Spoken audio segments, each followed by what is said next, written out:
बोलिए अच्छा, इस बोलिए। वक्त मेरे साथ जुड़ चुके हैं साजिद रशीदी। रशीदी साहब, सीधा सवाल, कोर्ट पे यकीन है कि नहीं, उसके बाद मैं अगला सवाल पूछूंगी। देखिए, कोर्ट पे तो हमें जब भी यकीन था, जब सुप्रीम कोर्ट ने बाबरी मस्जिद के सारे तथ्य सामने हिजाब रखने पे के बात हो बाद रही है, जमीन जो है राम मंदिर हिजाब को पे दे बात दी, हो हमें रही है। तब भी यकीन था। हाँ। हम खामोश रहे, आज तक खामोश हैं। दूसरी बात, देखिए ये विवाद हुआ कहां से, असल उसको समझने की जरूरत है, उस पर हम आप रोज बात नहीं यही कर रहे हो। पता करें, मुझे बस इतना समझना है, जस्ट एक लाइन, हाँ या ना, यकीन है कोर्ट पे? ये केबीसी खेल रही है क्या आप? नहीं नहीं, हाँ या ना, उसके बाद में अगला सवाल। हाँ, केबीसी खेल रही हुई, यही सोच लीजिए। हाँ केबीसी नहीं, हाँ मैं हाँ, केबीसी केबीसी खेलने है, नहीं आया। केबीसी है। हाँ मैं केबीसी खेलने, मैं देर से जुड़ा हूं, मैं बात करूंगा। हाँ हाँ, मुझे बात नहीं, मैं करने अगला दीजिए। सवाल आप ही से पूछूंगी, पहले बताइए तो सही, ये बताने में कितना वक्त लगता है कि देश के संविधान पे यकीन है, कोर्ट पे यकीन है कि नहीं?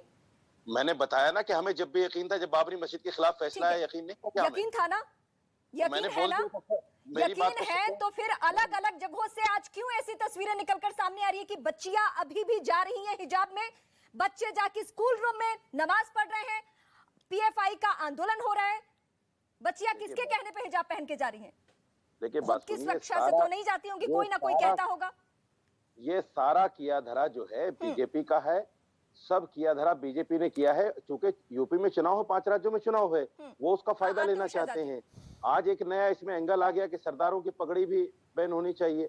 ये सारी चीजें बीजेपी की तरफ से एक मोहरे की तरह इस्तेमाल की जा रही है। मुझे बताइए, 2014 से पहले कभी इस पर विवाद होता था? ये किसी बीजेपी बुरके ने पर, नहीं किसी कहा, पगड़ी पर? ये कांग्रेस पार्टी ने कहा कोर्टरूम में। देवदत्त कामत ने कहा कि जब सिखों के पगड़ी पे बैन नहीं है तो हिजाब पे क्यों? और ये आपने सवाल उठाया कि सिखों को पगड़ी पहनना सेना में अलाउ है तो हमें हिजाब पहनना क्यों नहीं? ये मुझे आपने बोलने कहा देंगे था। कि नहीं देंगे? नहीं, आपको याद दिलाना पड़ेगा ना कि आपने क्या कहा है। मैं इतनी देर से जुड़ा हूं और आप मुझे बोलने नहीं दे रही है, ये तो कोई बात नहीं है।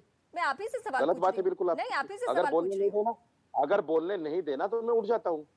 सवाल आप ही से पूछा है साहब, अरे आप ही से सवाल, पूछा एक है। जवाब तो खत्म, एक जवाब तो खत्म होने दीजिए। आपके जवाब एक में ही जवाब निकलकर खत्म सामने आया सिखों के पगड़ी का मामला। मुझे आपको याद दिलाना पड़ा कि सिखों के पगड़ी का मामला आपने भी उछाला था।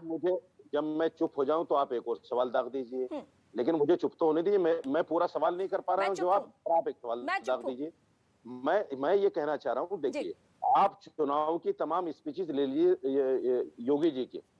कल उन्होंने एक जगह स्पीच दी और ये कहा कि एक जगह लखनऊ में मुसलमानों के मोहल्ले में 8 यादवों के घर हैं और मुसलमान गोश्त खाता है और हड्डी उनके घर में फेंक देता है।